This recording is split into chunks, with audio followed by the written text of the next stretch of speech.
Bonjour, c'est Fanny Gibault et je suis l'ancienne responsable marketing et communication de la banque UBS. UBS, c'est l'ancienne union des banques suisses qui donc devait aller au procès contre l'État français et qui, grâce à la loi Sapin 2, va pouvoir s'en sortir en négociant une amende sans reconnaissance de culpabilité.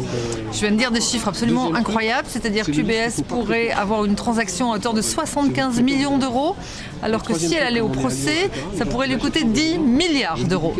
Alors, au milieu de tout ça, il y a des lanceurs d'alerte, en tout cas sur l'affaire UBS, il y a notamment moi qui ai sorti ce livre qui s'appelle « La femme qui en savait vraiment trop », parce qu'effectivement, à mon niveau, je n'aurais jamais dû découvrir ce que j'ai découvert, qui est donc ce que vous avez entendu, puisque moi je suis dans ce combat depuis presque 10 années, l'évasion fiscale et le blanchiment de capitaux en bande organisée. Depuis, vous avez eu droit à l'affaire LuxLeaks, l'affaire SwissLeaks, l'affaire Panama Papers, l'affaire Bahamas Papers.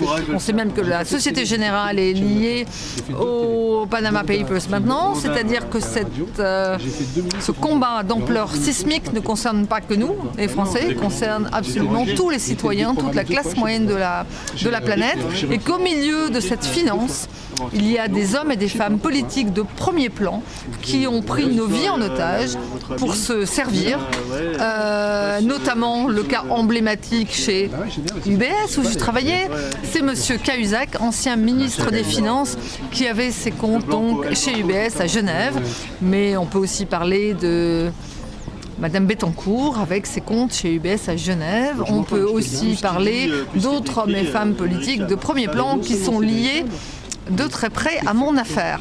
Donc, si je vous prends ces 10 dernières années, si je vous fais un zoom arrière, on a M. Moscovici, ministre des Finances, fin 2013, qui nomme à la commission des sanctions de l'AMF. Donc l'AMF, c'est les autorités des marchés financiers en France, le gendarme des banques, qui nomme donc à la commission des sanctions de l'AMF, alors que UBS est déjà mise en examen, la déontologue d'UBS. Donc vous voyez tous ces mariages incestueux entre les autorités de contrôle, qui sont là a priori pour contrôler les banques, ces mariages incestueux entre les politiques, les autorités de contrôle et les banquiers, ça suffit.